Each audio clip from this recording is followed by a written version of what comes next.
Les decía que damos paso a la última mesa en la cual KATHLEEN MCCAUGHEY nos compartirá la experiencia de Suecia, colaboración y seguimiento en el caso de la producción de guantes para el caso Suecia en el contexto COVID.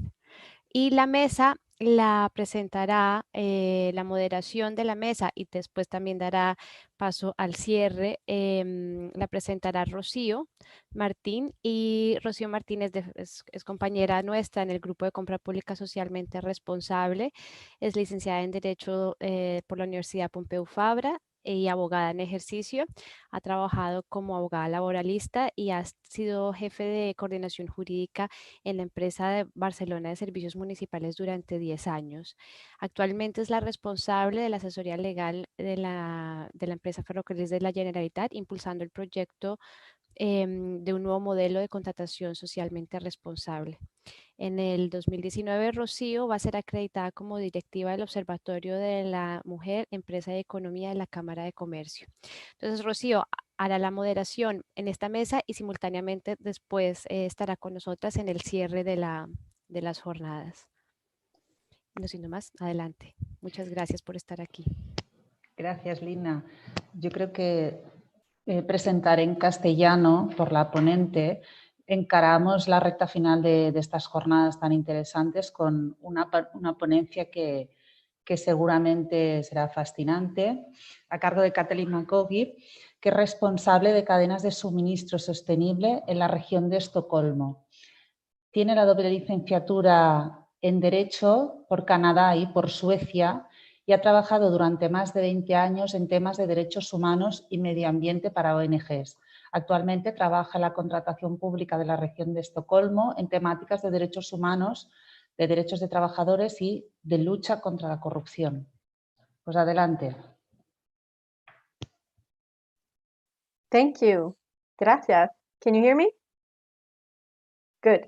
And I'll share my screen and my presentation. I hope it works.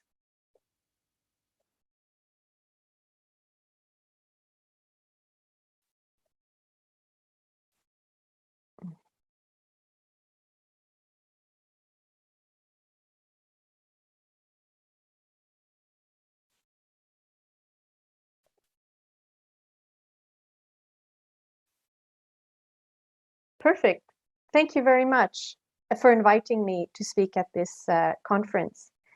My name is KATHLEEN MCCAUGHEY and I work for Region Stockholm. Region Stockholm, it's not the municipality, it's the entire region consisting of 26 municipalities. And we are responsible for providing healthcare, public transport, and working with regional planning for the citizens of the entire region.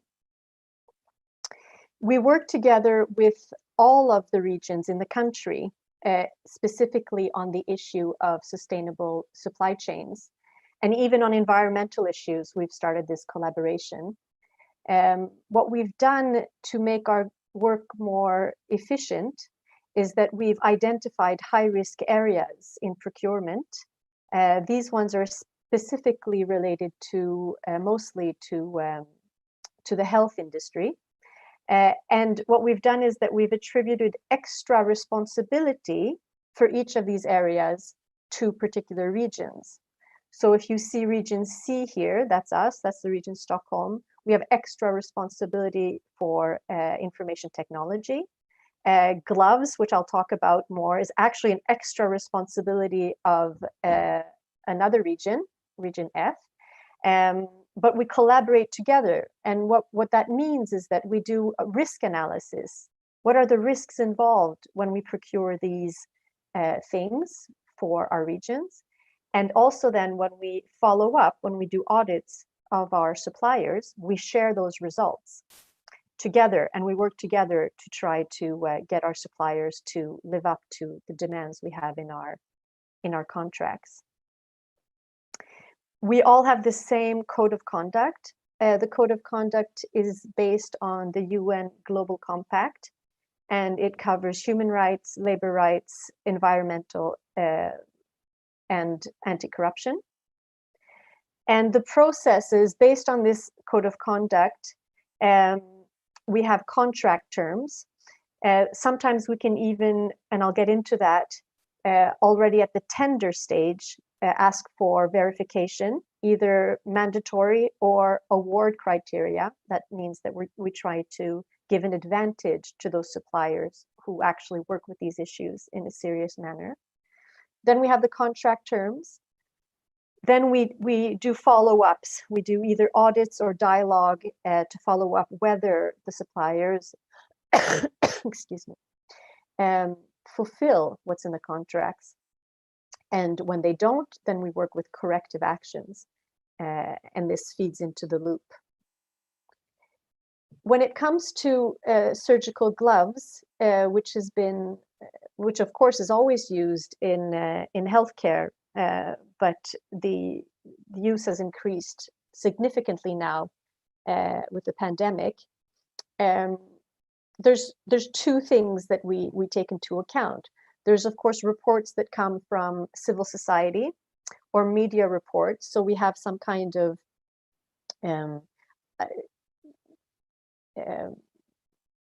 sorry, I'm thinking in Swedish. A way to check, what reports are coming in from civil society. That's one thing that that is ongoing. But then we actually order risk analysis from consultants also to tell us what are the basic risks in this category. And we know that about 60% of gloves are made in Malaysia. And in Malaysia, there are issues with migrant workers and forced labor. That's one of the main issues with production in Malaysia.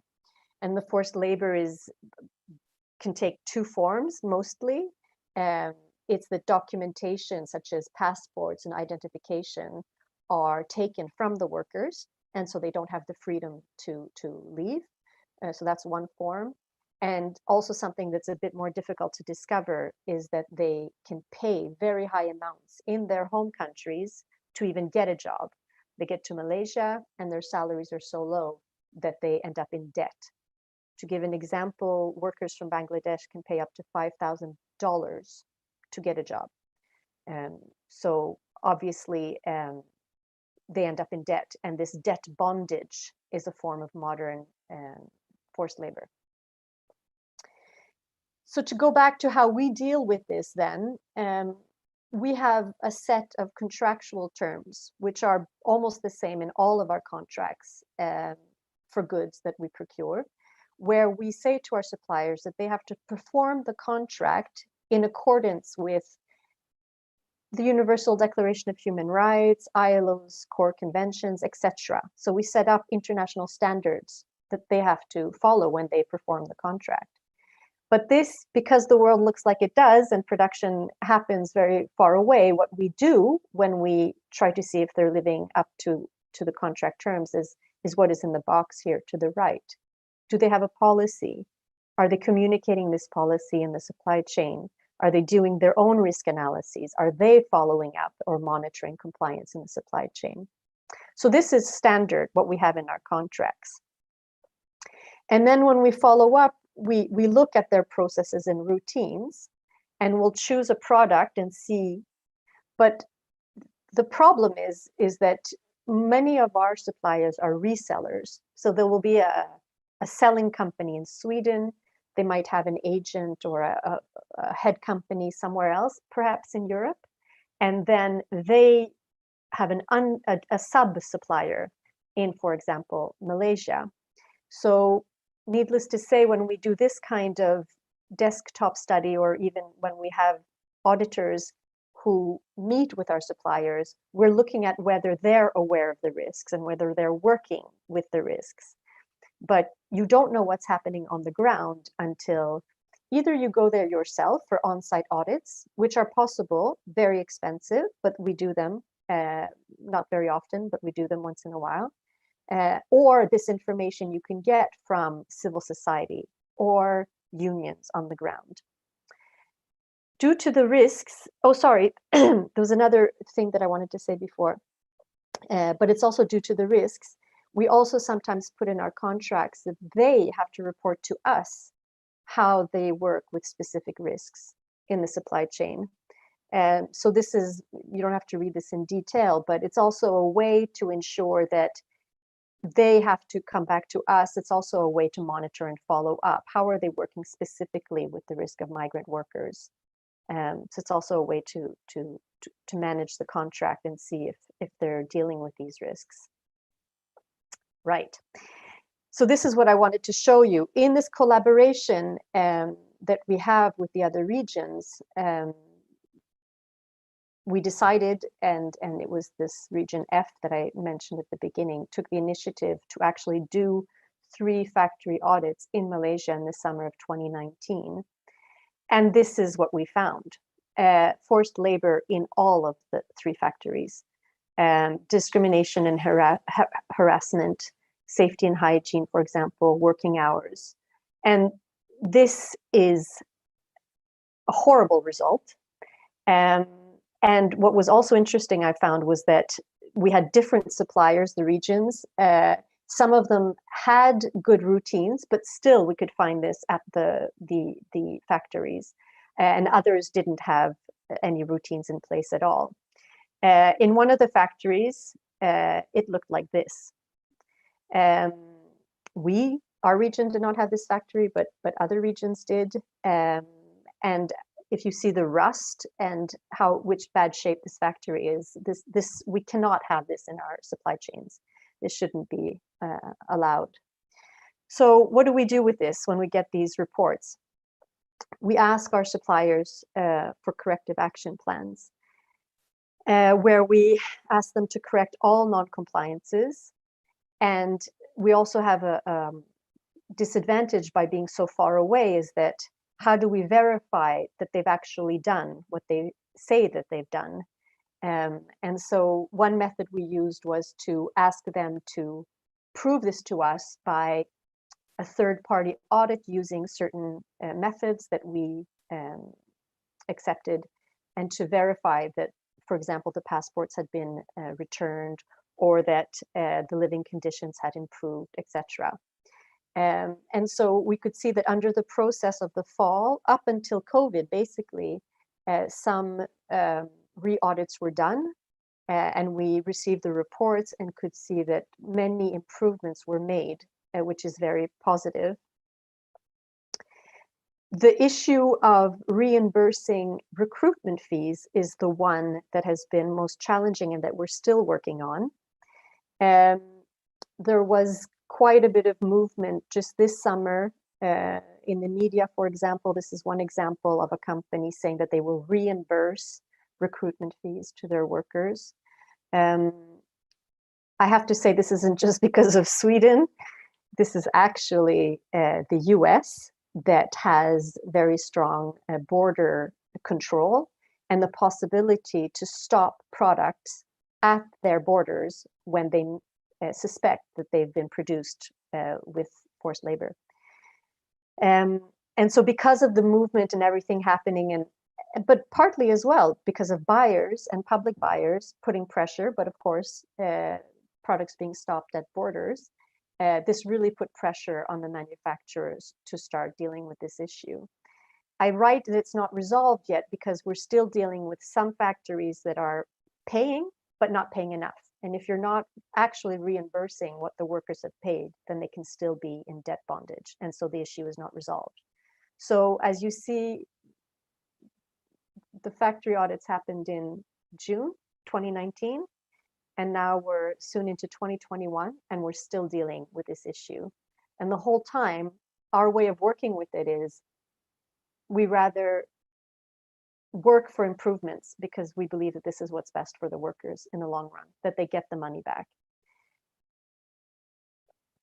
We also did another thing, was that we were quite tired of running after specific factories and realized that there is a branch organization for rubber gloves, and that they had not, this organization had not taken a stance when it comes to reimbursement of fees. So we wrote a letter together, all the regions, and asked them, what is their position on repayment of recruitment fees?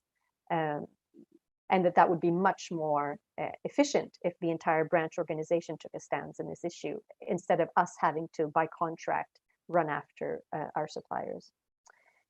We did not receive a response to this letter. So what we did as well is we took this experience, and in the next procurement, we decided to ask for our suppliers to verify certain things already at the bidding stage, so we could try to minimize the risk. You can never have a guarantee that you won't discover this kind of non-compliances in the chain, but at least I think you can eliminate suppliers that are really not serious about these issues.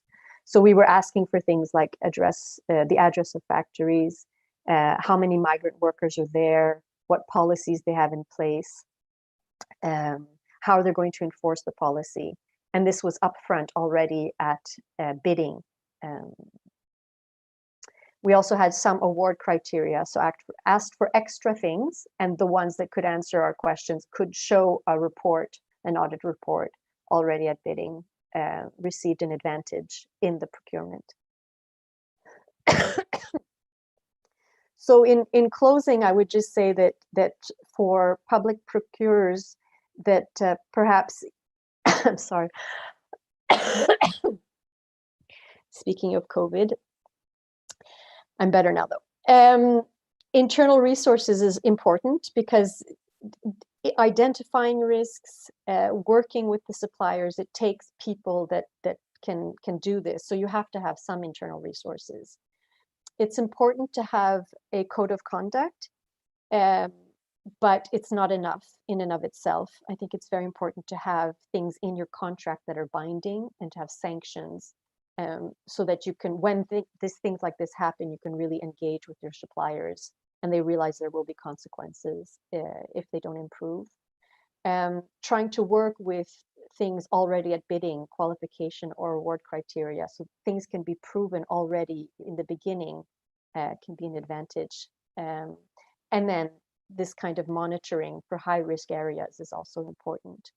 And monitoring is also resource intensive, but I'm thinking that even if you're in an organization that maybe hasn't even started working with these issues, I think it's better to ask questions. And even at the dialogue level, the worst thing is to be quiet. So if there is risks, I think it's like a fact-finding mission. Where are your gloves manufactured? Is it Malaysia or is it other countries, Thailand, China? What are the risks there?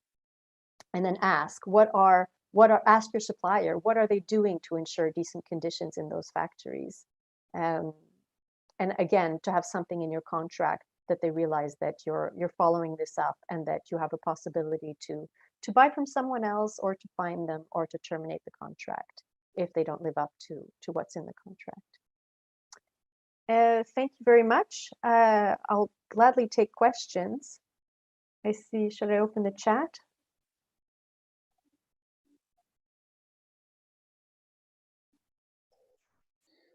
Pues perfecto. Además te agradezco que te hayas ajustado al tiempo porque ya no íbamos muy bien, íbamos un poco desajustados y creo que ha sido una ponencia, como ya auguraba, fantástica para cerrar estas dos jornadas, porque así como a lo largo de los 2 días ha habido luces y sombras, podemos decir, ¿no? Algunos ponentes que nos abrían la ventana y otros que quizás no nos las cerraban, pero tenían una visión no tan positiva. Esta ponencia sí que nos la abre de una forma muy clara, nos da pie a esta conclusión que ya veréis que también va en esta línea, de pensar como ella dice que es posible y que hay que iniciar este camino, que es difícil, hay muchos impedimentos, como has muy bien explicado, pero que es posible. Así que si alguien se anima en el chat, creo que será muy positivo. Vamos a ver. Muchas gracias. A ver, Carla da las gracias. No veo que aquí haya ninguna consulta más.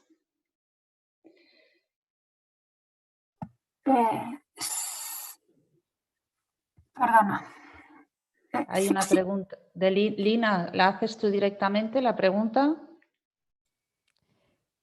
Kathleen, te quería preguntar, he visto en la presentación que de todas las convenciones de la OIT incorporadas, en el marco de la contratación en Suecia, no se incluye en específico el convenio 169 de la OIT, y es un tema que se ha estado trabajando recientemente aquí en el Estado español y en particular en Cataluña. Si ustedes han identificado en las auditorías sociales, por ejemplo, si hay pueblos indígenas o comunidades indígenas vinculadas en la cadena de producción y que por lo tanto fuera interesante incluir dentro de la ley de contratación el considerar el convenio 169 de la OIT.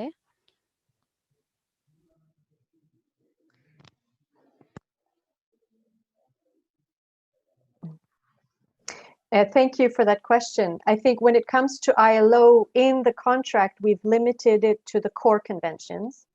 169 is interesting. There's also other, when it comes to health and safety, that are interesting. I think that we've limited to the core conventions, but at the same time, feel that when we mention the Universal Declaration and human rights generally, we have an all-encompassing possibility to follow up specific issues. So I think this is an interesting question. We're not there yet. And I think if we started taking ILO conventions that were outside the core conventions, we probably have to look through all of them. And if we take in 169, should we be taking in other ones as well? So that it's not just an ad hoc exercise. In what we followed up, you asked specifically if we had identified this. I could say that it maybe comes up in risk analysis, but we haven't had it confirmed. Yeah.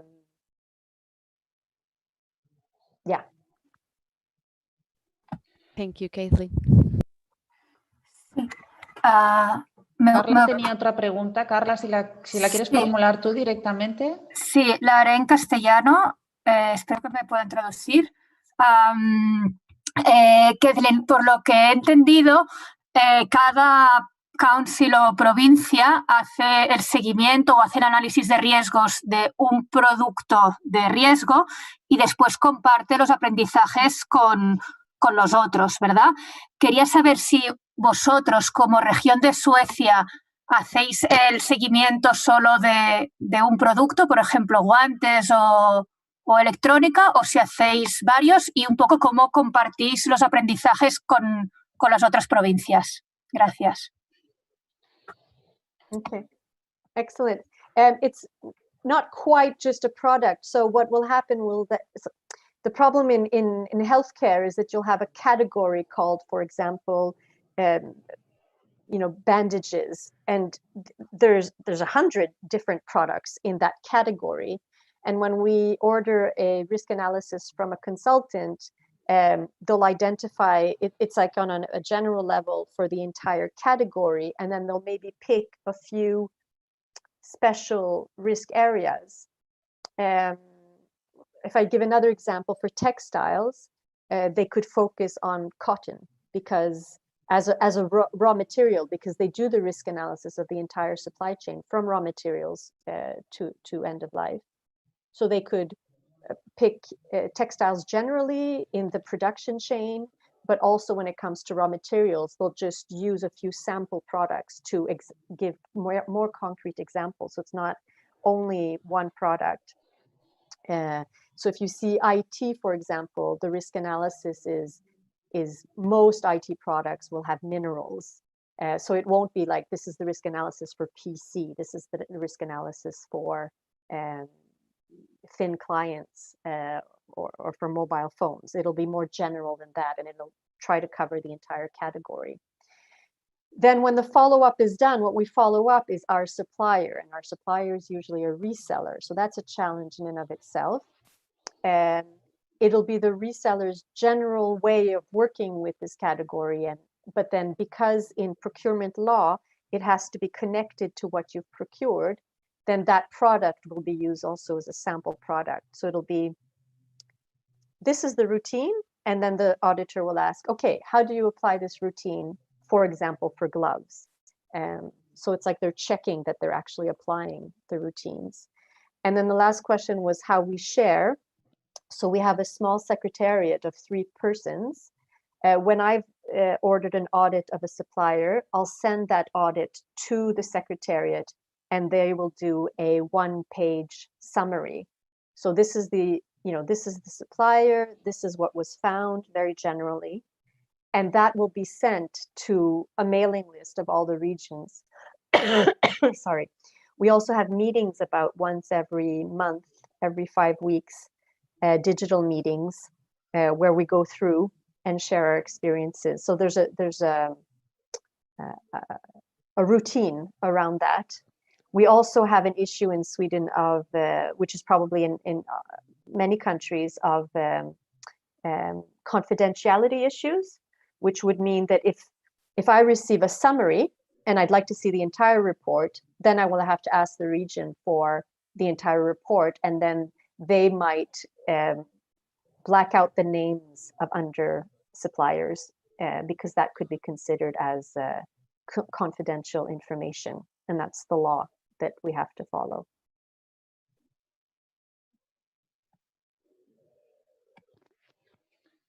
Thank you so much.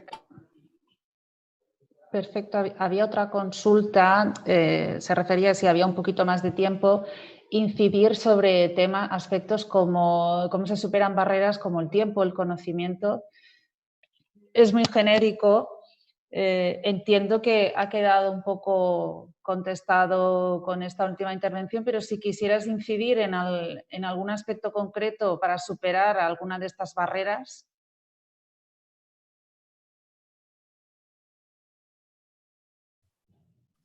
I think barriers, I'm not sure I understand the question. I think the challenges... no está bien formulada. Okay, then I'll give an unclear answer. I think challenges are things like transparency. I find that we have to know what's in our supply chains and where things are manufactured. So more and more we're putting in our contracts that when the contracts start, we have to get information, especially for high-risk products. Where are they being manufactured? Because what happens today, I mean, it's almost embarrassing. The media can ring us and say, we've discovered slave labor of Uyghurs in China. Are you using this factory? And we don't even know. We have to contact our suppliers and say, do we have this factory?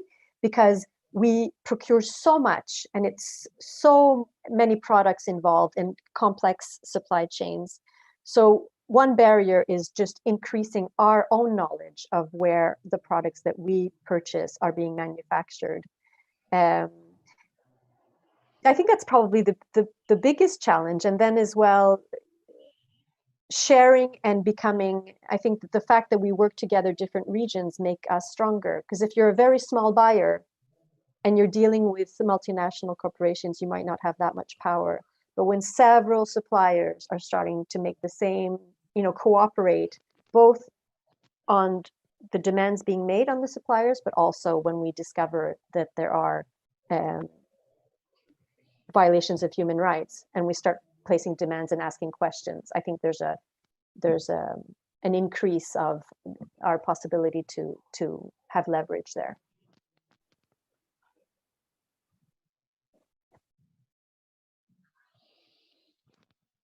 Perfecto, pues muchas gracias por tu intervención.